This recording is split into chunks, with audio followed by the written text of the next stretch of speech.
서기 57년 어느 날입니다. 바울은 고린도에 지금 머물고 있습니다.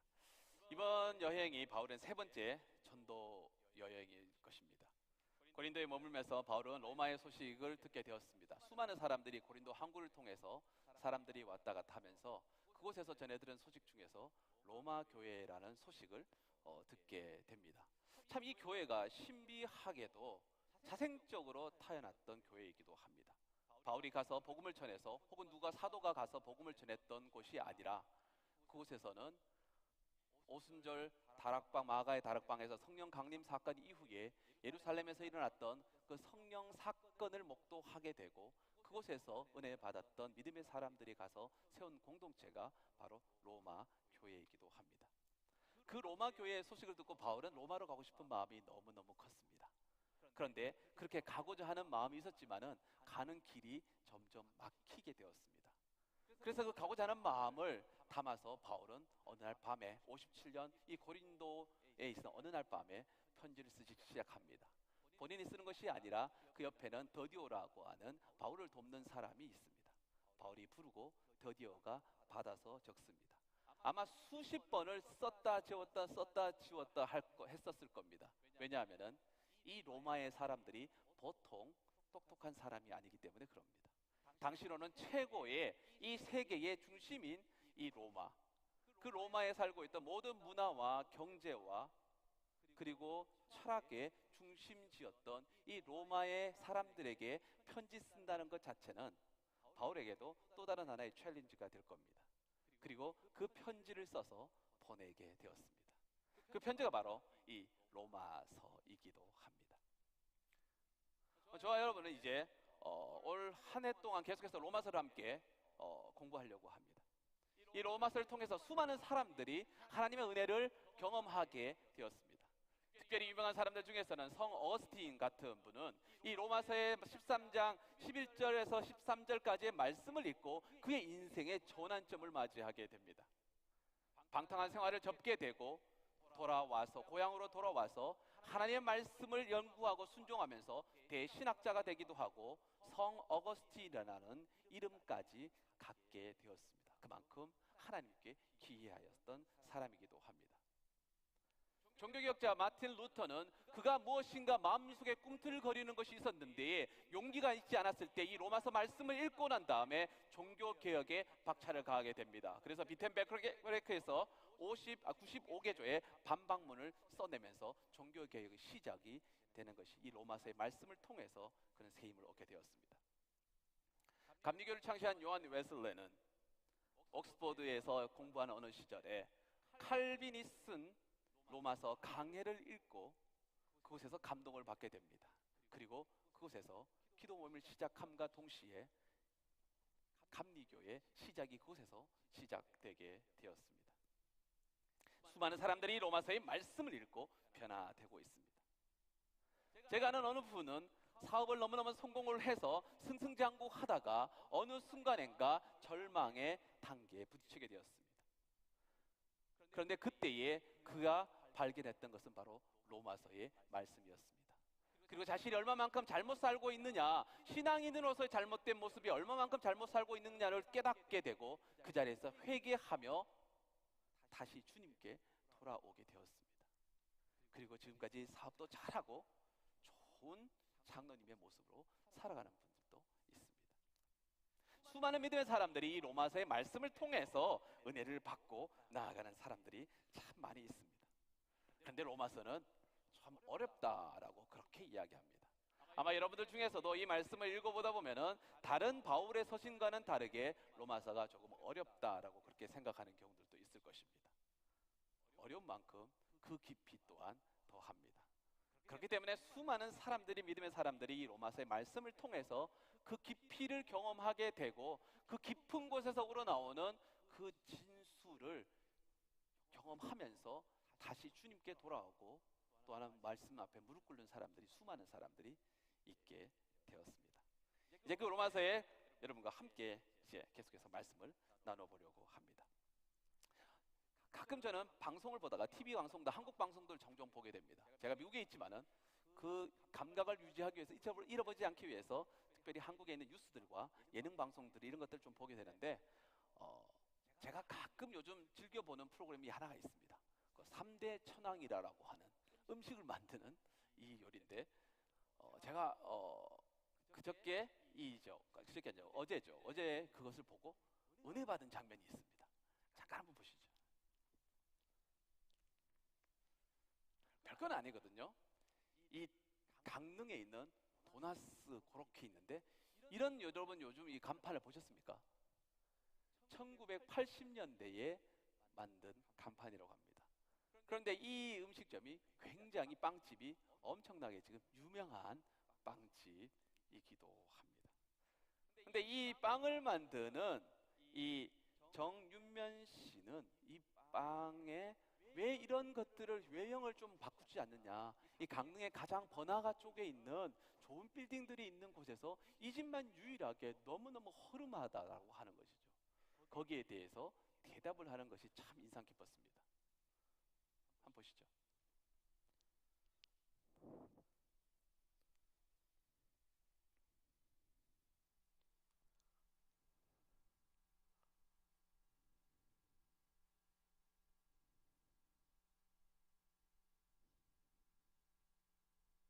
좀 바꿀만한데 간판이라도. 네. 계속 그렇게 쓰시는 이유가 있습니까? 빵집에서 빵만 맛있게 만들면 되지. 뭐 그렇게 치장이 중요합니까? 저는 옛날식 그대로 빵 맛이 항상 변함없이 꾸준히 추억을 만들겠습니다. 추억을 만드신다. 기가 막히지 않습니까? 별거 아닌 것처럼 뭐냐면 빵집에서 빵만 맛있게 만들면 된다는 겁니다. 아무것도 아는 이야기 같은데 이분의 머릿속에는 기본적으로 본질이 박혀져 있던 겁니다. 내가 지금 이 일을 하는 목적이 무엇이냐에 대한 부분들이 분명하다라고 하는 것이죠. 돈을 벌기 위해서 뭔가 화려한 것들을 만들기 위해서 이 빵을 만드는 것이 아니라 나는 정말 빵을 만드는 사람으로서 빵 만드는 장인으로서 이 빵을 정말 맛있게 만드는 것에 최선을 다하겠다라고 하는 것입니다. 저는 이런 사람들을 보면 참 멋있습니다. 자신이 하는 일들을 천직으로 생각을 하고 그 일들에 대해서 열심히 합니다. 천직이라고 이야기하는 것은 그 일 자체에 대해서 굉장하게 기쁨을 누리고 그 일 자체에 만족감을 누리는 사람들입니다. 돈이 목적이 되는 것이 아니라 어떤 그것을 통해서 다른 명예를 갖는 것이 아니라 그 일 자체가 행복하고 그것을 통해서 많은 사람들에게 행복을 나눠줄 수 있는 일이라면은 나는 이것이 행복하다라고 하는 일을 하겠다라고 하는 사람들이 바로 천직을 가진 사람이라고 이야기를 하게 됩니다. 이것을 좀 더 기독교 용어로 바꾸면요, 소명을 갖고 일한다라고 이야기하기도 합니다. 우리는 소명, 콜링이라고 부릅니다.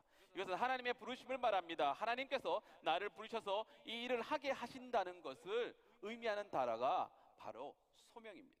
한 곳에서 열심히 일하는 사람들을 보면 그런 모습들이 보이게 된다라고 하는 것이죠. 내가 무엇을 해야 할지에 대해서 분명하게 알고 그 길을 사람들을 보면은 그렇게 또 자신의 일을 열심히 하는 사람들을 보면은 많은 여기에 젊은이들은 또 그렇게 생각할 겁니다. 참 어떻게 저 사람들은 저 길을 저렇게 확신을 갖고 갈 수 있을까라고 이렇게 생각합니다.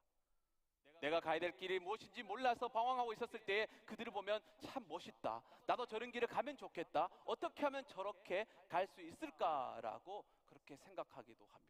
그래서 제게 질문합니다. 어떻게 하면 목사님 소명을 받을 수 있을까요? 하나님 제게 원하시는 것이 무엇일까요? 라고 질문하는 친구들이 꽤 많이 있습니다. 어느 한순간에 뚝 떨어져서 너는 이 일을 해라 라고 그렇게 소명을 받는 사람도 있습니다. 그러나 제가 보기에는 굉장히 드문 이야기입니다. 우리가 갖고 있는 소명은 우리의 일상의 삶들이 쌓이게 되고 여러분들이 하는 모든 일들과 생각들과 또한 그 속에서 고민하는 여러 가지에 부딪히는 일들 속에서 우리 안의 소명은 점점 자라나고 있다고 하는 겁니다. 유빙이 떠다니는 것을 보면은 위에서는 조그맣게 보입니다. 그러나 그 바닷가 안에서는 엄청나게 큰 빙하가 쌓여 있는 것처럼 우리 앞에 서 있었을 때는 나는 지금 무엇인지 모르고 나는 고민을 조금 하는 것 같지만은 그러나 그 뒤에서 역사하시는 하나님께서는 엄청난 많은 일들을 진행하심을 통해서 우리에게 무엇이 분명하게 필요하다는 것을 우리에게 말씀해주고 계시다라고 하는 것입니다.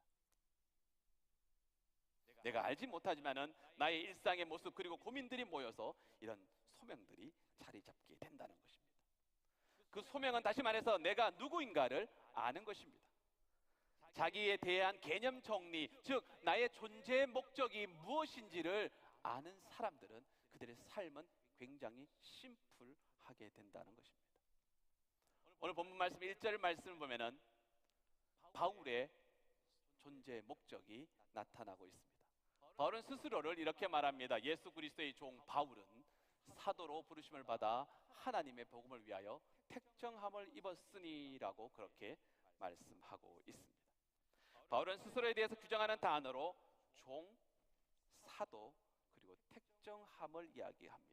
좀 더 심플하게 이야기하면 종과 사도라는 두 단어를 지금 바울은 사용하고 있습니다.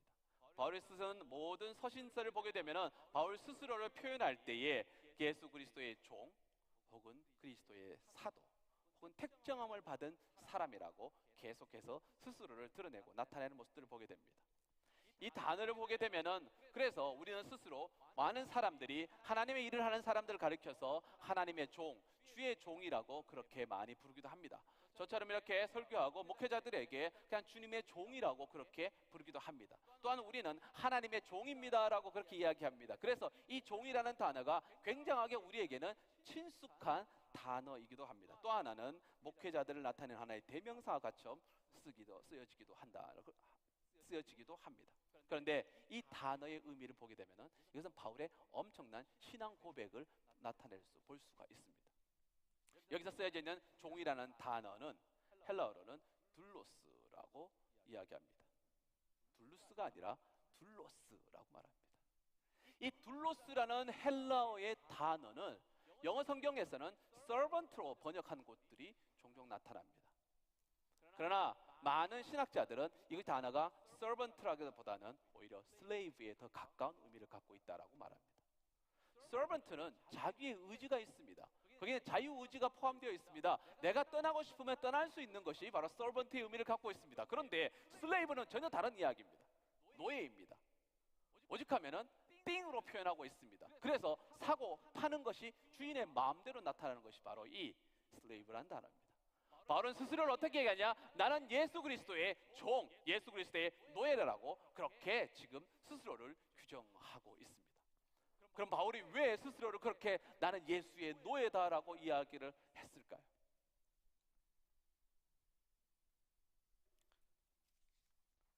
존 스토트 목사님은 이 부분에 대해서 이렇게 말하고 있습니다. 예수 그리스도로 인하여 구속함, 다시 말해서 구원의 은혜를 입었기 때문에 스스로 권리는 없는 하찮은 존재로 바울은 생각했을 것이다 라고 말합니다. 바울에게 있었을 때는 이 존 스토트 목사님의 말처럼 하나님의 은혜로 인해서 예수 그리스도의 십자가의 사건으로 인해서 그 구속함을 얻게 된 것, 다시 말해서 죄 사함의 은혜를 입게 되었다는 그 사건 자체는 너무나 놀라운 엄청난 사건이라는 겁니다. 예수를 죽이려고 했던 사람이 바울입니다. 예수를 믿는 사람을 잡아서 죽이는 일들에 앞장섰던 사람이 바로 바울입니다. 그런 바울 앞에 부활하신 예수님께서 나타나셨습니다. 다메섹 도상에서 사도행전 9장에 나타났었을 때 보면은 다메섹 도상에서 바울에게 나타난 그 예수님은 만나고 바울은 엄청난 충격에 빠졌습니다. 얼마만큼 충격이 빠졌는지 그는 3일간을 식음을 전폐하고 누워 있었던 모습이 나타납니다. 그에게는 엄청난 샥이었습니다. 그 이후에 아나니아라는 사람을 통해서 그가 어떤 일이 일어났는지에 대한 부분들을 잘 풀어내고 이제는 그의 인생의 전환점을 맞이하게 됩니다. 예수를 믿는 사람을 죽이는 일에서 이제는 예수를 증거하는 자의 삶으로 살아가게 되는 겁니다. 그 짧은 순간이지만 그는 그 속에서 내가 죽이려고 했던 그 사람이 나를 위해서 십자가에 못 박혀 죽었다라는 그 사건의 구속의 은혜를 깊이 경험하게 되면서 이제는 나는 내 것이 아니구나라는 것들을 결론을 내리게 됩니다.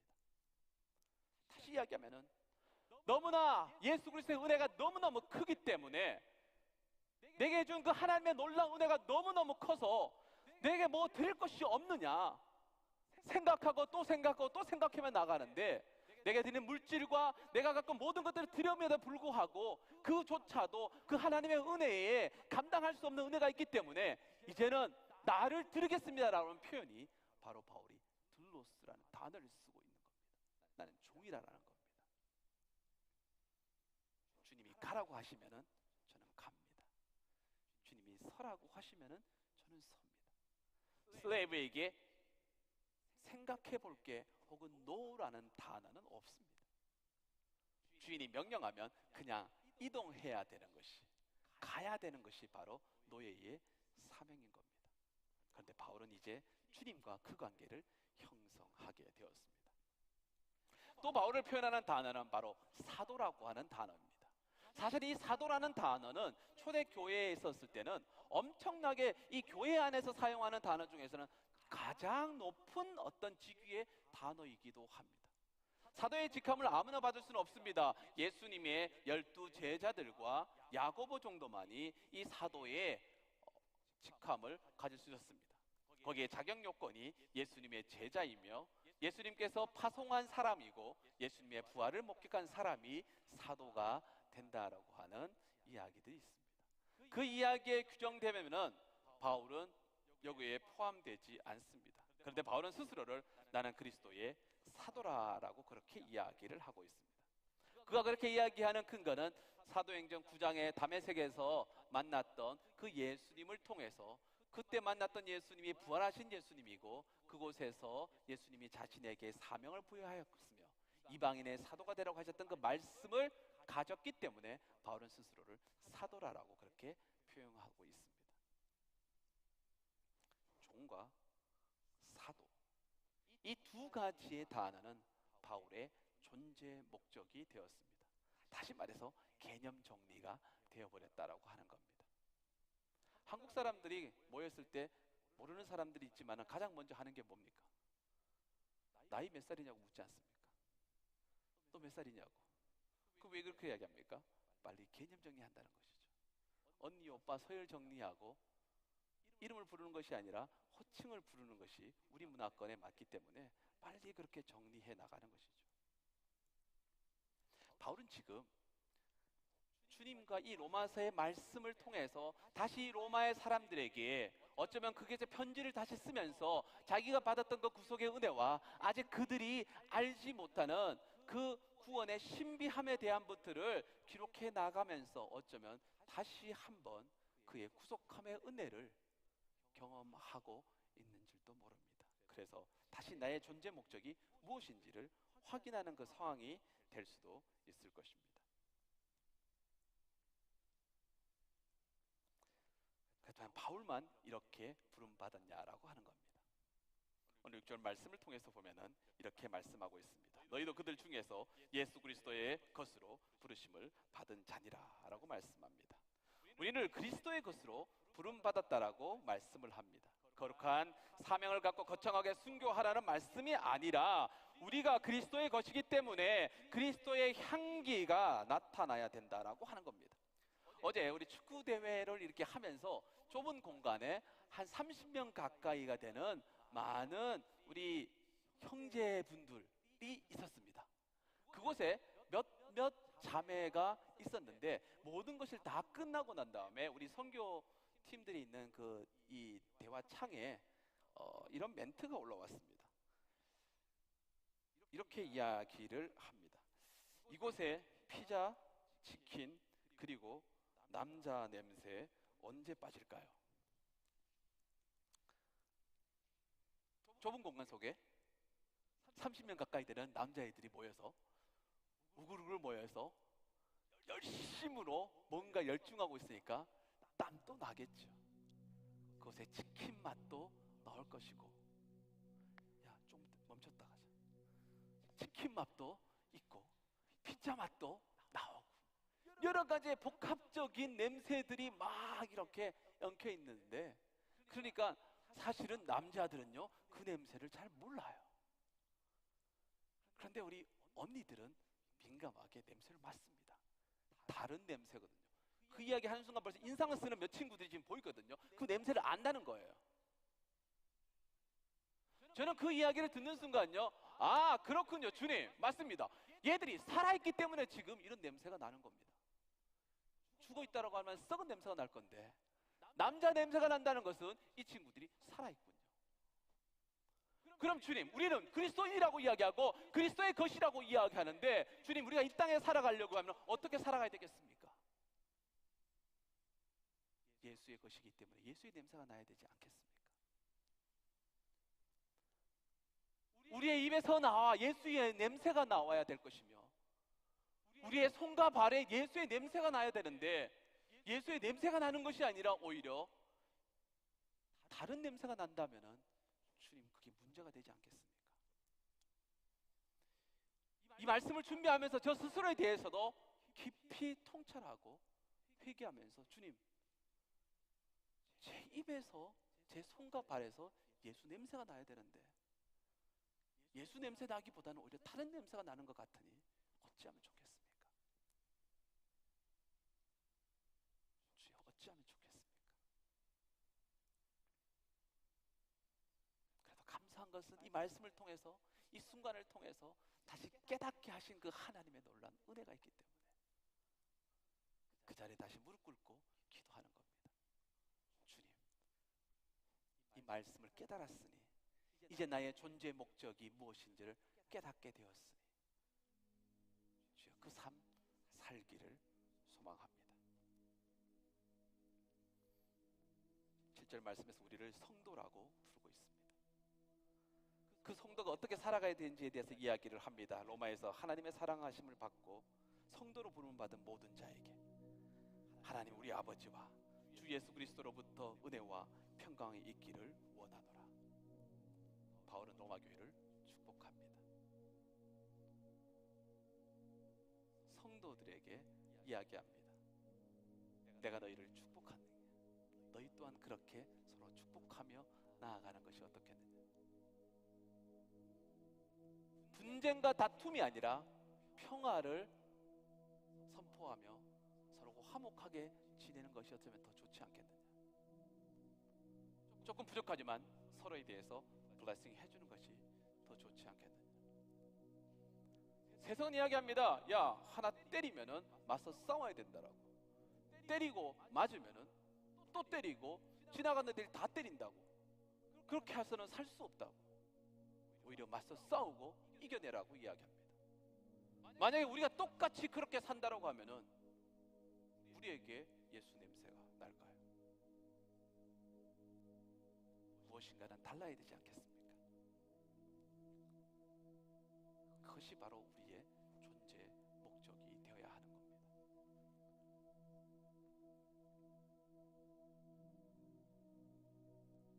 우리는 모두가 그리스도의 구속함을 받은 사람들입니다. 그 은혜 받은 사람들입니다. 바울은 곳곳에서, 성경 곳곳에서 우리는 빚진 자라는 표현을 쓰고 있습니다. 그렇습니다. 우리는 복음의 빚진 자고, 우리는 구원의 빚진 자고, 목숨의 빚진 자이기도 합니다. 그렇기 때문에 오히려 그 은혜가 크면 클수록 하나님께 더욱더 나아가게 됩니다. 이 시간 저는 여러분이 그 은혜를 회복하기를 소망합니다.